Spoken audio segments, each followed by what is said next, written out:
Well, good morning everybody and welcome to Univ 775 Festival. My name is Felice Nassar. I am the Director of Development here at Univ and I'm really excited today to be welcoming alumni, families and friends, all kinds of people from across the Univ community, students, staff, and we've laid on a fantastic day for you. Even the sun is shining, it's great weather, which is really fortunate given the week that we've had. But we're so excited to be welcoming you. We have games, we have tours, we have refreshments, we have music, we have chapel, all kinds of wonderful things going on today. So please do come and join us and help us to celebrate 775.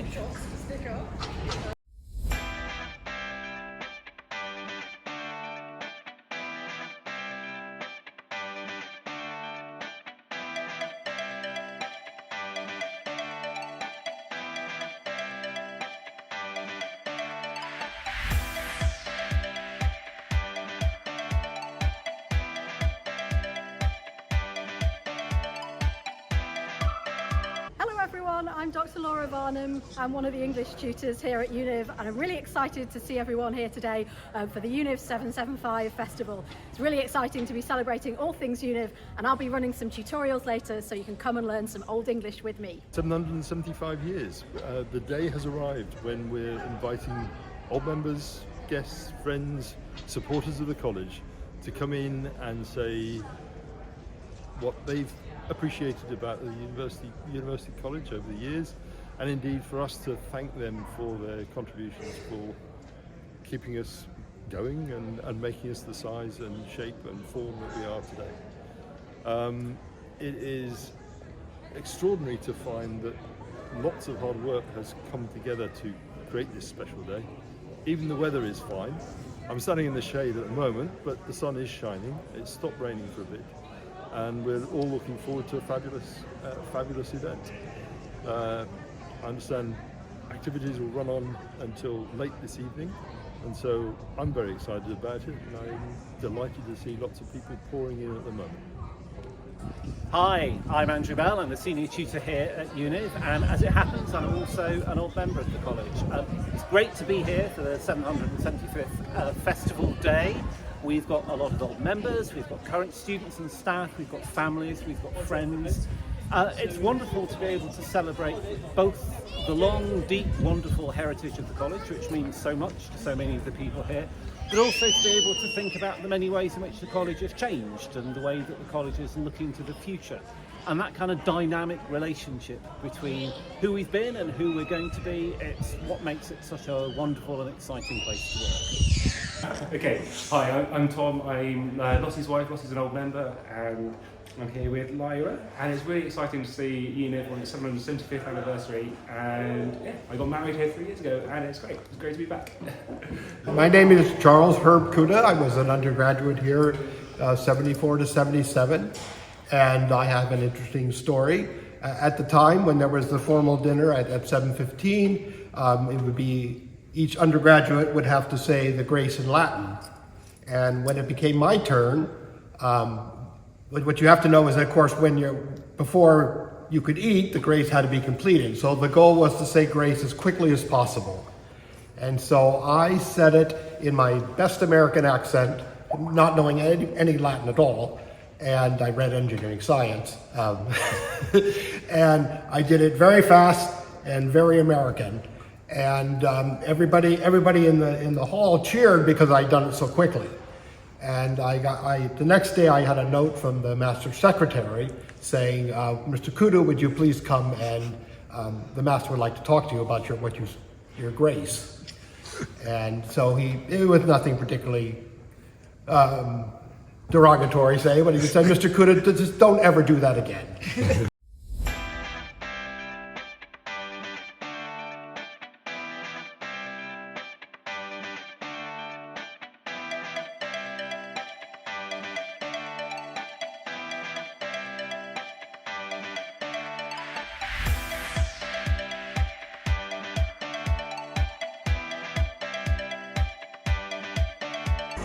My name's Keith Budge. I started here in 1976. I had a rather splendid room just up there, which apparently had been used when they made a film of Shelley. And in my second year, I had a rather splendid room again, just by the chapel. And I've got a very fond memory of that because that's where my wife, as she is now, first came to meet me for our first date. So that's all very nice, isn't it? Thank you. Hi, I'm Nilanjana Banerjee. I was Roy when I first came here in 1990 from India. It is so amazing to be back here on such a festive occasion. Thanks guys for organising this for us. Thank you. Hi, I'm Matthew, Rachel and Micah, doing my doctorate here at Univ College, and it's really lovely to be seeing the 775 celebrations and just see the breadth and welcomingness of the college for families.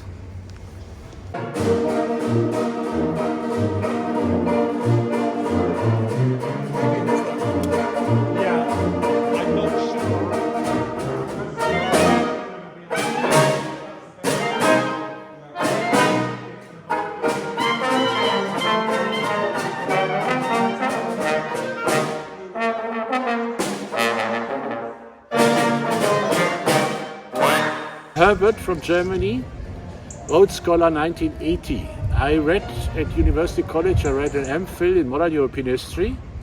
I had a great time here. In the beginning it was a culture shock because left-hand drive and steak and kidney pie and Cornish pasty, but I adjusted quite well. I managed to pass my degree, and here in the Master's Garden this was Holy Territory. Holy Territory, where normal students were not allowed to enter. There were only, it was a legend that it would be a beautiful garden. And only now when I've come of age, I'm allowed to be here. This is great to be in college again. It was a great experience. I can only recommend it. And I hope, for another 775 years of University College. Okay?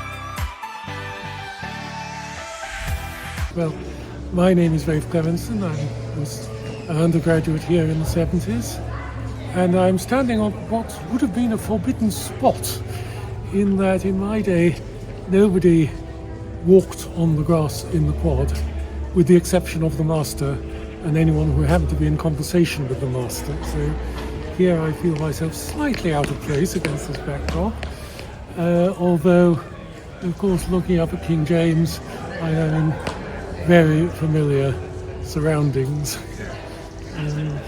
Hall, chapel, where I spent a good deal of time. Oh, and there was the chaplain walking up as well. So, yes, nice to be back. Thank you so much. Callum Miller, and I studied here from 1996 to 1999. It's brilliant to be back. I've come with my family today, and the kids especially having a great time hearing about some of the haunts and the stories from our time here at Univ. Lots of friends back as well, so it's a real reunion and a great chance to celebrate this college community. We've enjoyed ice creams, we've enjoyed popcorn, and I'm really looking forward to the fireworks and other excitements later on this evening. Univ is a huge part of my life. I've made some of my best friends for life here, and I'm looking forward to the changes that are coming in the college with Univ North. There'll be a fantastic opportunity for a new community to spring up in the north of Oxford, and I'm really excited for that reason for the future of the college.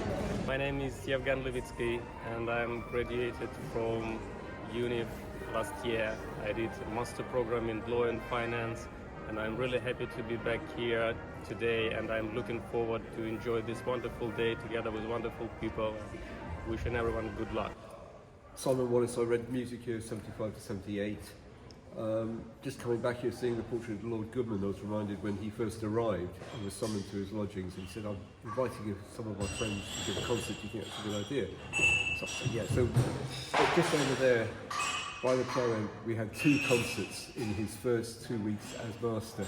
One by Henrik Schering and one by Yehudi Menuhin. There he is there. Hello, I'm Nairi Woods. I became a tutorial fellow at Univ in 1993. I think Kathy Pears and I were the second female fellows ever appointed to Univ, and it's been an extraordinary time to be at the college. At Univ, I built the Global Economic Governance program with the support of Univ alumni to really look at how the global economy was changing and to get some Univ alumni running major banks involved in finding solutions to the global financial crisis. Subsequently, I built the Blavatnik School of Government here at the University of Oxford, but it began here at Univ.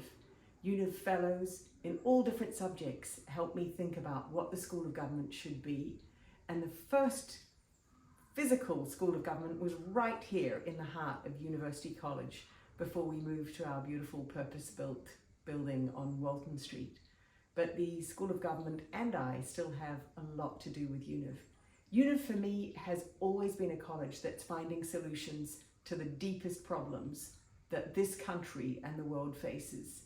At the end of the Second World War, William Beveridge, Clement Attlee and other great thinkers sat here at Univ planning what a new post-war Britain would look like.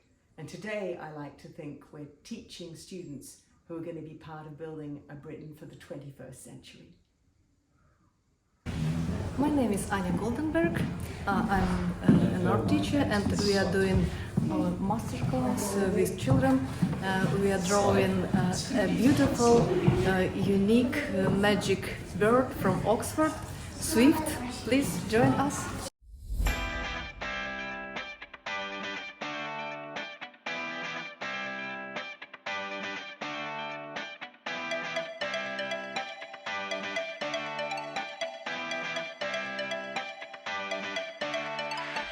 Model. We have a whole lot of plans to the same scale. So I was teasing Valerie. But imagine her predecessor and the fellows all sort of hovering around this in the 1630s and solemnly talking about it together. There used to be a Union Jack in the Well, I think it's all to do with gravel. It's all, cause actually, that's the weird thing. We didn't have a Union Jack in the 1630s. And because in those days we had a flag that was combined Cross of St Andrew and Cross of St George. Right. And then it was only in the early 19th century that the Cross of St Patrick got put in too. So how long has it been just one strip of... A long time. I think... I know we got the paving around the side in the 1760s. Okay. And I think we probably got the paving up the middle as well. So, and for ages I think it was just... And it was last put on show in this country in 1999. Please don't tell me you were at primary school then. I was. This is there's my problem.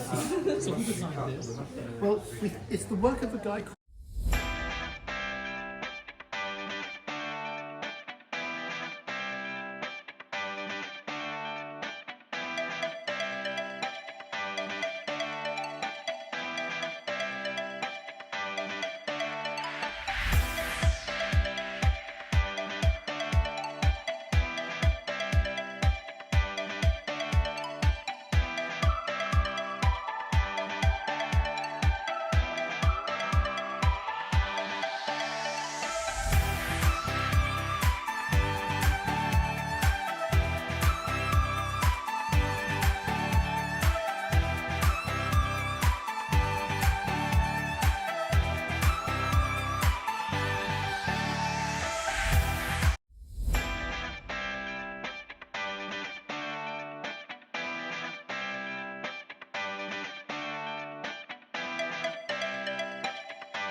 A pleasure. I'm just really happy to see the children enjoying it, actually. That's lovely to see.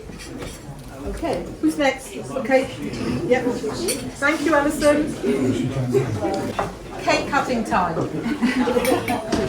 And there is also a way in which we're going to serve cake. So kids first. Did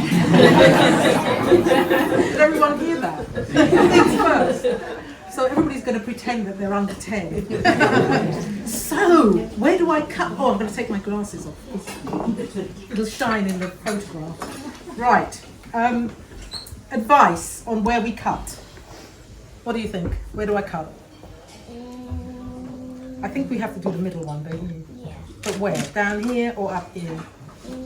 I don't think you need all the children standing behind you to help you. Oh, yes. Come and help me cut. They're not really helping you at the moment. Come and help me cut. What do you think? Here or here? Or even here? Here. We all think here. Some more kids coming. Right, hold on. If you put your hand, if you come this way and put your hand over mine, we can all cut together. Come on.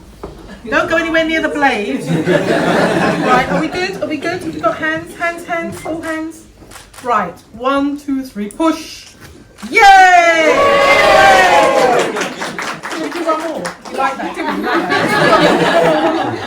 Yep, we all in? 1, 2, 3. Whoa! Yay! Okay, who's now responsible for cake? Because it's not me. Police, who's cutting? Oh, we might as well keep going until they bring somebody. Let's do another slice. Yeah, one more slice. Yay. Right, so this next one, we're going to do that's the last one. All look at John, because he's the photographer and he's really good. And he'll make us look wonderful, right? So, and now, push. Yay! Done.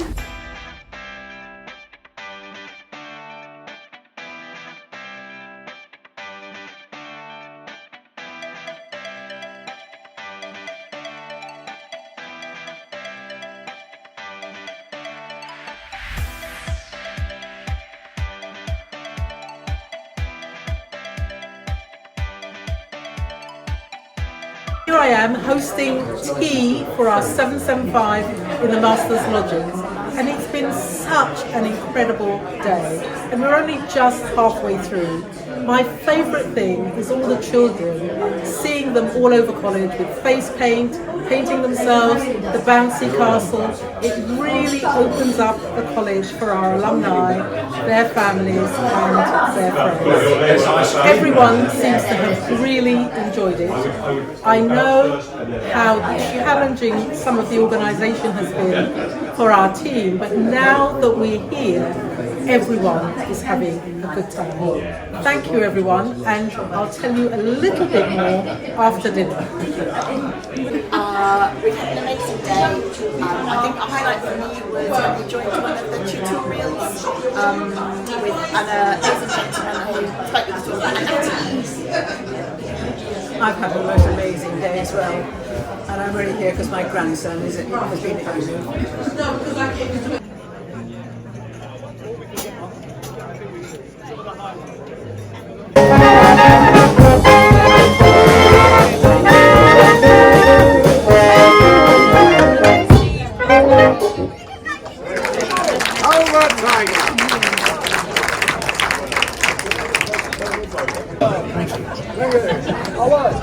Ladies and gentlemen,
Class of 775 years.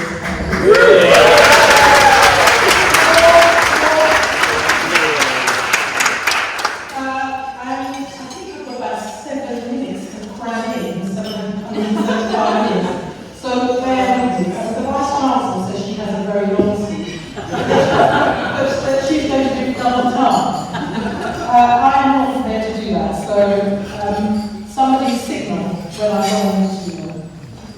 It's been an absolutely wonderful day. To be perfectly honest, I'm surprised at us this family because the range of activities across the college today.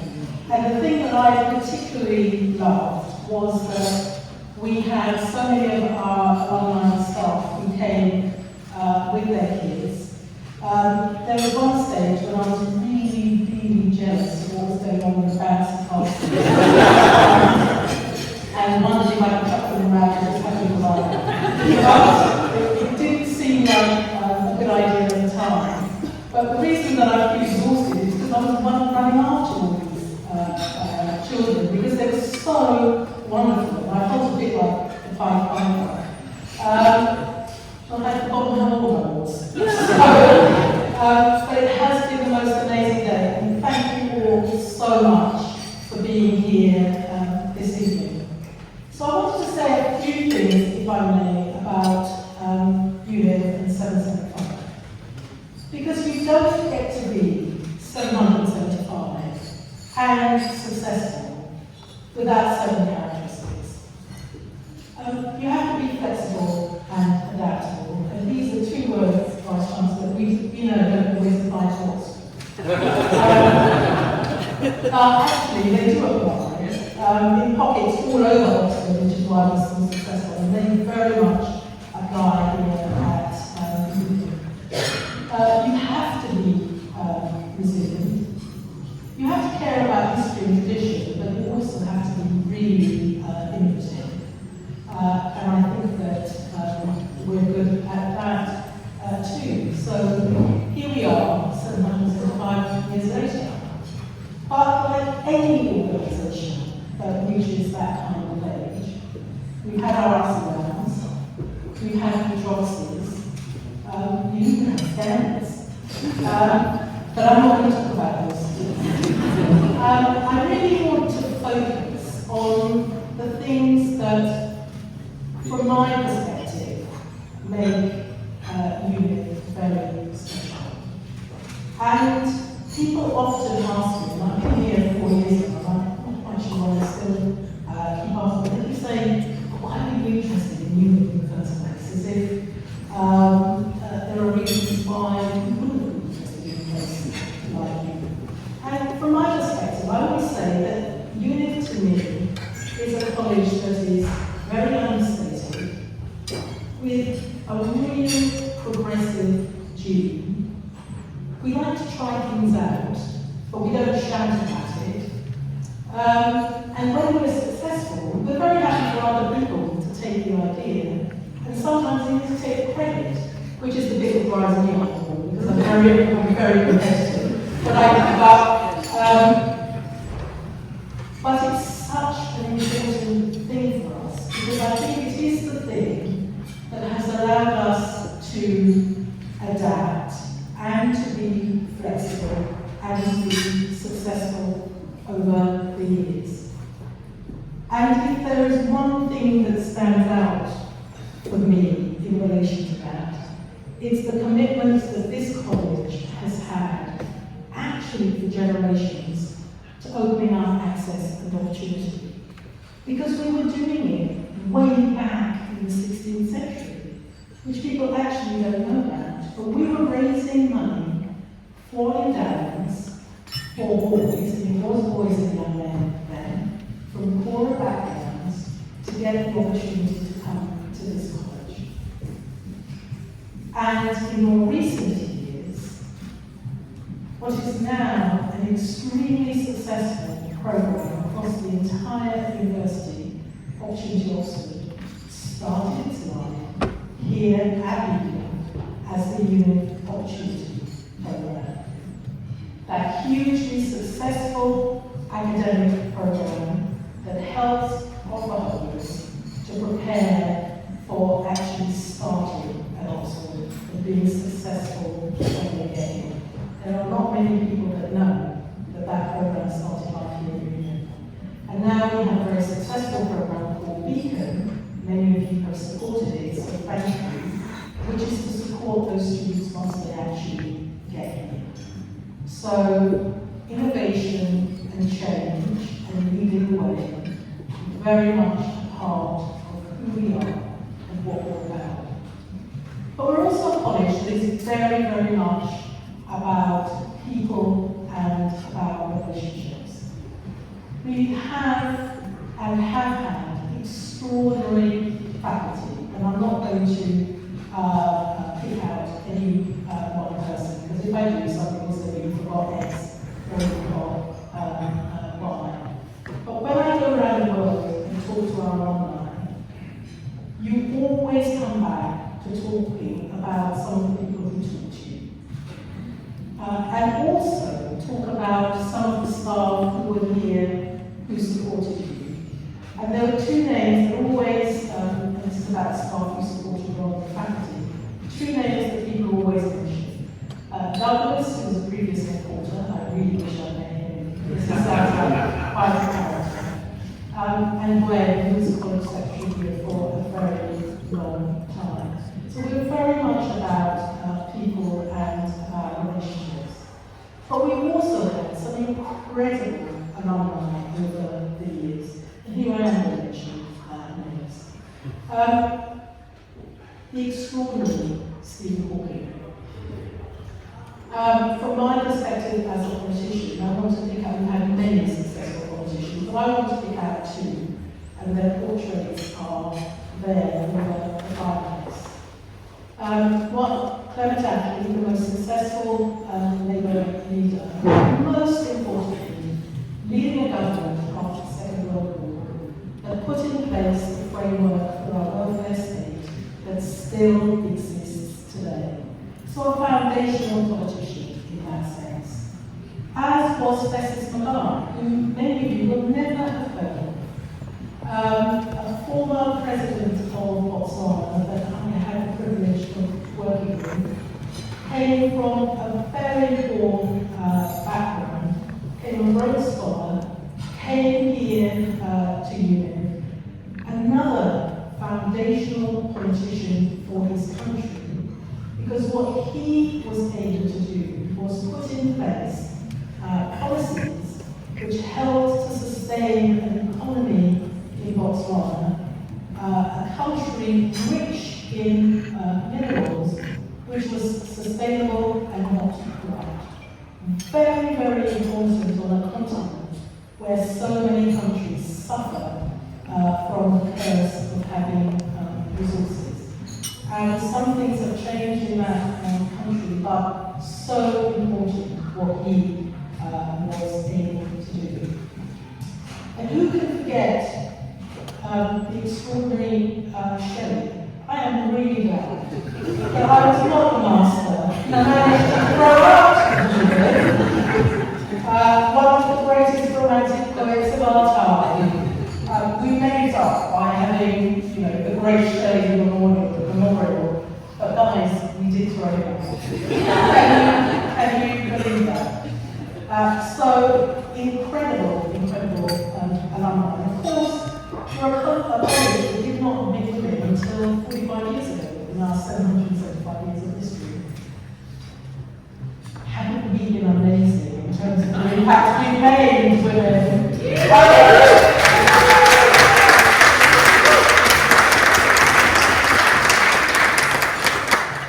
It's not been that long, but we're here to stay, we're not going to forget it. The amazing Helen Cooper, our first female fellow who came to this college in 1978, 1 year before we went co-educational. 5 colleges went co-educational 5 years before that, in 1974. I'm really sorry that we weren't in that first wave. But we made it up because the university, I know you wouldn't do that now, Vice Chancellor, but the university then tried to slow the process down after those 5 colleges. And Univ said, we're going to go it alone. And that was in 79, and other colleges came on board immediately, and the majority of the colleges went co-ed in 1979. So I'm really very, very proud of that part of Univ's history as well. So what does the future hold for us, given that extraordinary history? Well, before I talk about the future, just one more story. In the 14th century, when we faced a bit of a challenge with a piece of land that we were trying to sell, there was a dispute about it. At the same time, a sort of legend was going around Oxford that King Alfred had been the founder of Oxford University. But we went one further and said, actually, we wrote to Richard II and said, actually, he's the founder of Univ. We basically threw William McDowell out of the window, forgot that he was the person who founded Univ, and said, no, we go much further back than that, just so we could get a piece of land. I'm not sure I would do that today, or whatever the equivalent, the modern equivalent is. So what about our future? We have the first phase of our big capital project in Univ coming on stream next year. We have a nursery, a cafe, additional accommodation for graduate and undergraduate students, because we want to maintain our commitment to our students to be able to stay in college for a certain number of years. We'll have work to do to make sure that we remain a college with 2 main sites, but very much feeling like one college. But it's been such an exciting development for us, and we would not have been able to do it without so many of you in this room. So thank you very much. And the other thing that we think is really important, and the Vice Chancellor and I have been talking about this, in a period of rapid technological change, where our students are having to face so many challenges, the way we teach and what we teach is supremely important. And our system, in terms of the tutorial system for our undergraduates, is a central part of who we are and what we're about. But the reality is that it's expensive. We're not going to be able to afford it going forward without a huge amount of support from all of you. So Univ, its people, connectivity, and how we work together is going to be a central part of what we can talk to you about going forward. We have extraordinary people. Look around this room at just the talent, and I hope that those of you who are sitting near our current students have had an opportunity to talk to them. Thank you all so much for being here today and for being here tonight. It's meant an awful lot to all of us. I'm going to come back later with some thank yous, but in the meantime I'd like to hand over to our wonderful Vice Chancellor, Professor Irene Tracy, who's going to speak double time. On this absolutely wonderful occasion. Though as a Mertonian, it slightly sticks in the throat to be celebrating your supposed longevity of 775 years, beating art. More on that a little bit later. But it's a huge congratulations, not just on surviving for so long, but for your constant will and ability to evolve and stay relevant. Evidenced by the things that Valerie has just mentioned, and by my own observations living next door to your new Oxford North development, which I keep a firm eye on every single day, and I have to say, it's looking absolutely spectacular. I'm particularly pleased to be here tonight because Univ has been a constant presence in my life for many years, from using it as a shortcut from Burton Street through to collaborating with wonderful colleagues during my scientific career, through to enjoying the mentorship and camaraderie that I became warden of Merton College with my neighbours, Ivor Crew, and now Valerie. I miss those termly breakfast meetings where we would put the world to rights and share the madness of our roles being heads of the house. Valerie, you have been such a fantastic addition to our ecosystem, and we were so thrilled when you were rightly appointed a companion to the most noble order of the Garter by His Majesty the King for your many and extraordinary contributions to human rights, peace, humanitarian relief, politics, education, the list goes on. We are so proud to have you as part of our Oxford family. Could we please give a round of applause?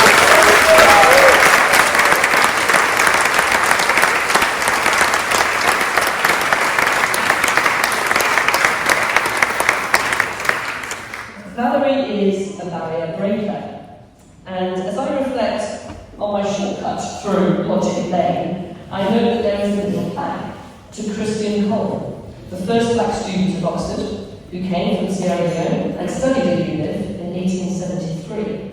He was later the first black African to practice in the English courts in a temple, and in his short life, sadly, dying of smallpox at age 33, he achieved extraordinary things and made great history.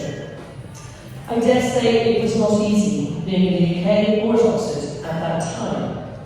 Equality is incomplete and has to be fought for, as Valerie well knows.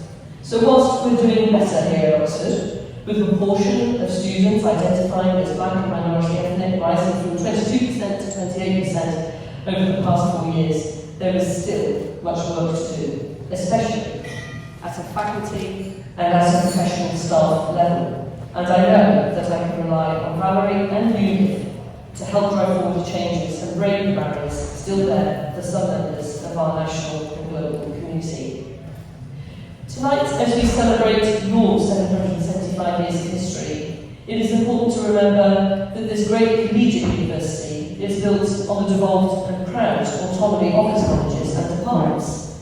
As I often joke, no one is in charge, least of all me. Miraculously though, we do move forwards together, because at core and in our very DNA, we are very clear what our purpose is: to provide the best teaching to the best students from whatever background, and to do impactful research that helps us both understand and also change the world for the better. Similarly, but delivered through a model that, let's be honest, you would never set up now, and only works because we spent best part of 800 years perfecting it, thanks to colleges like Univ, and I'm going to throw a baby in there too, who were there right from the start and have been critical in shaping and sculpting our evolution so that we're always curious and respectfully willing to embrace different views, independent in our thinking and truth-seeking, aspiring for excellence, generous with our knowledge sharing, all key to maintaining our position as one of the great universities of the world, then, now, and for the future.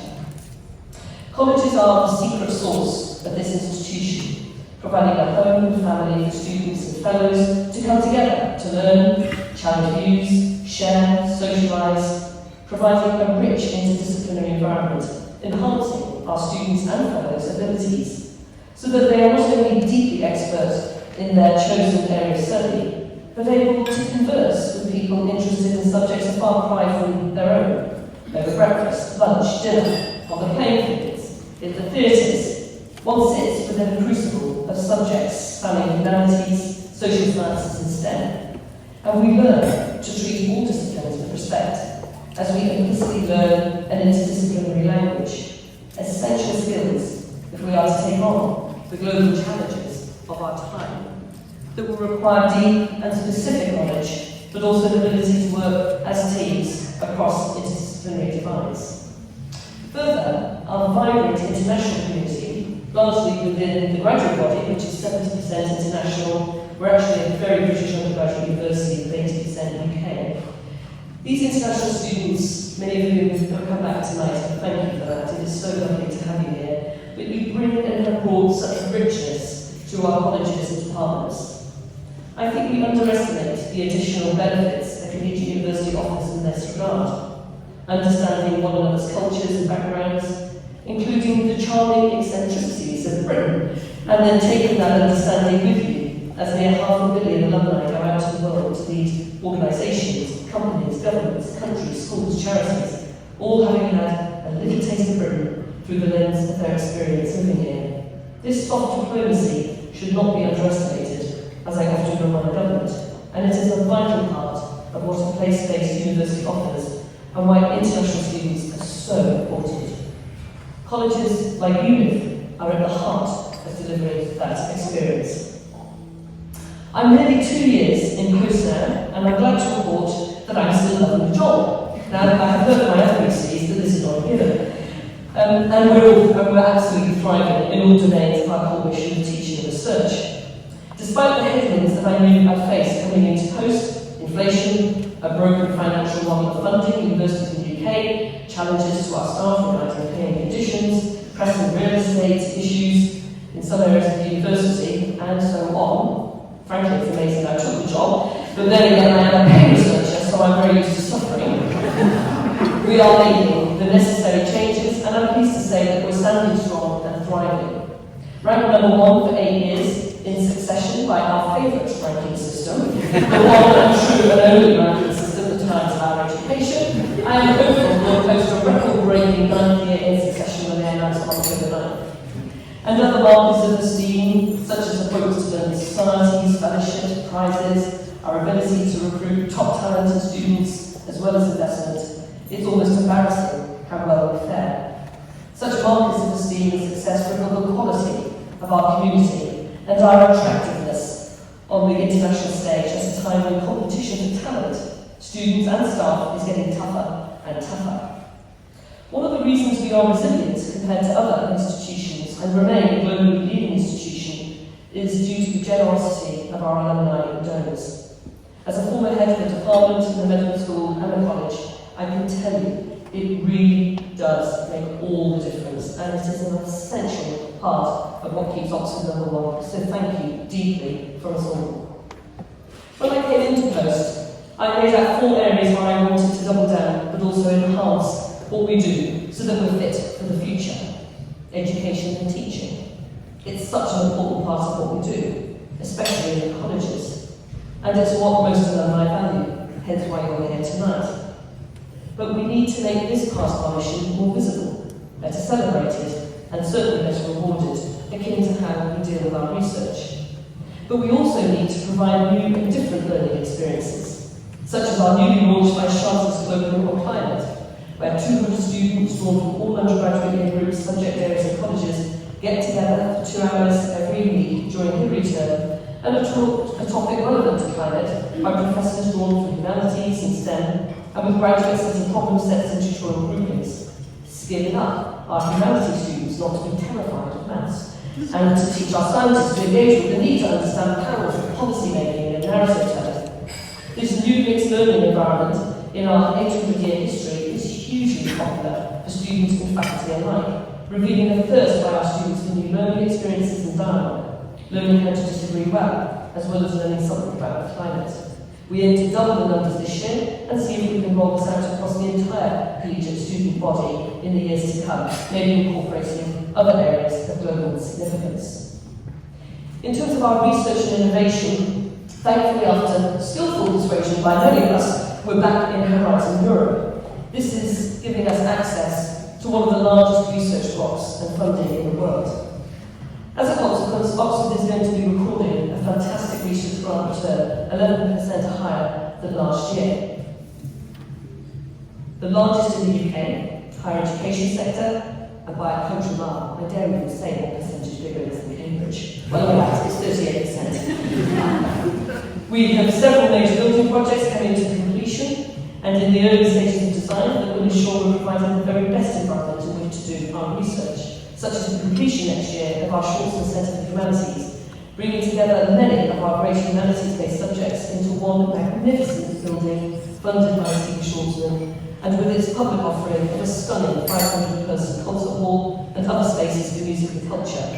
All at a time when other universities are closing humanities subjects, Oxford is saying, not on our watch, and we are championing and celebrating the value and contribution that the humanities bring to society and the world. I could list further 6 major projects near completion or in fruition, spanning medical sciences, social sciences, maths and physics sciences, all being completed or developed amazingly despite the background of very tough financial conditions.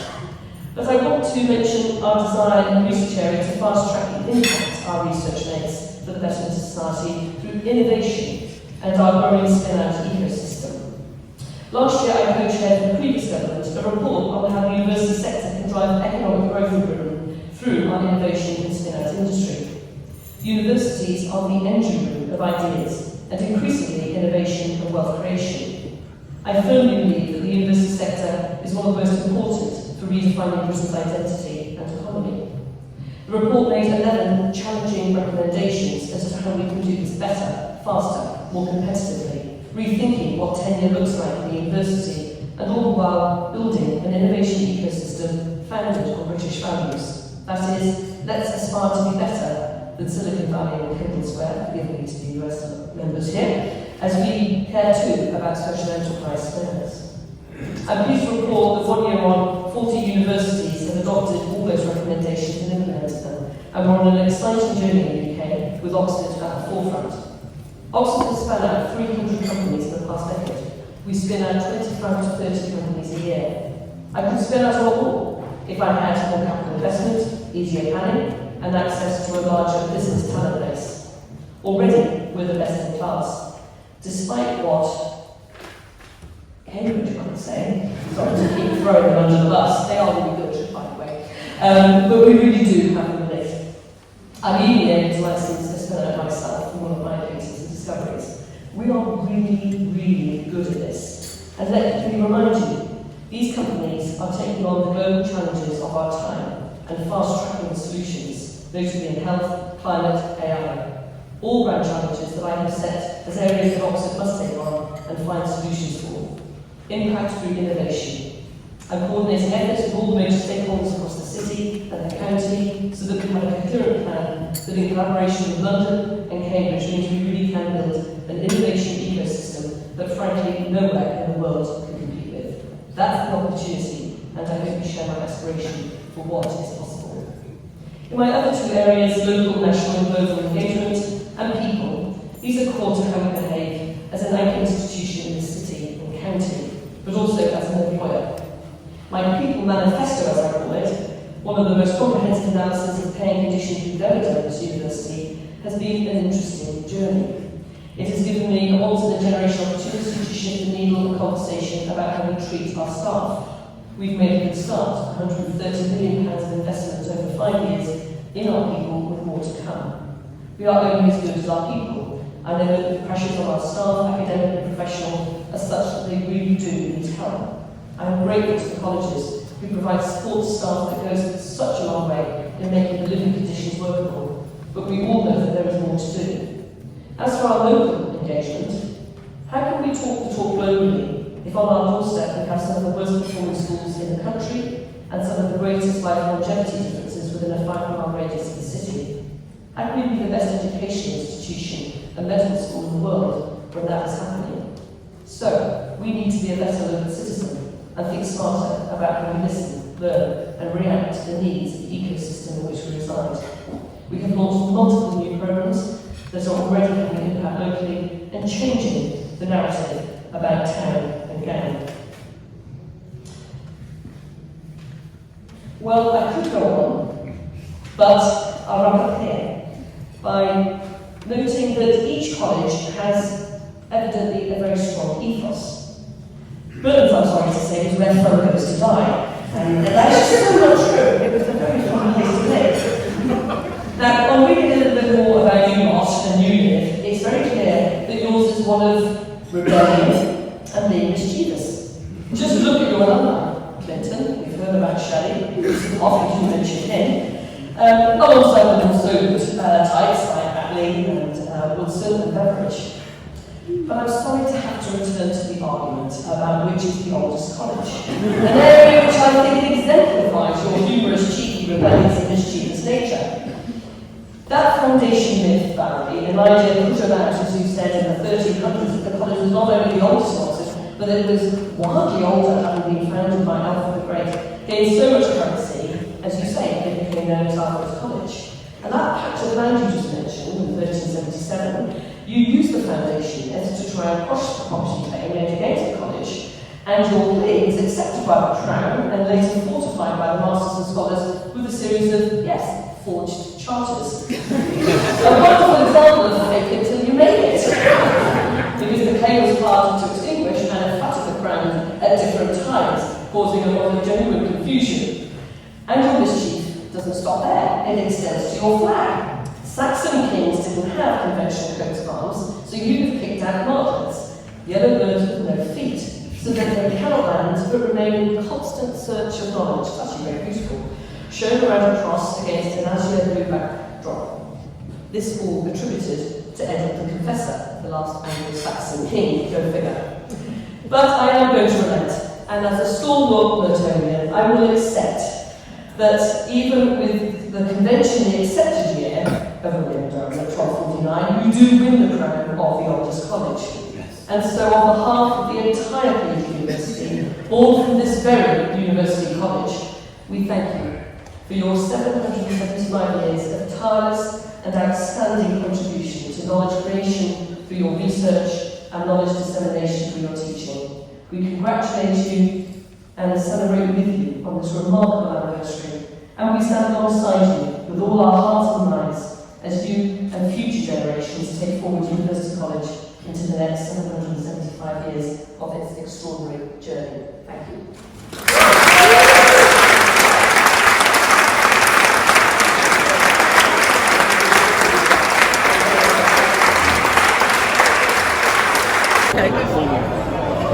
Tell me when. It's been the most extraordinary day, and now we're about to see the light show, which finishes us off for the day. Univ 775, fantastic.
you.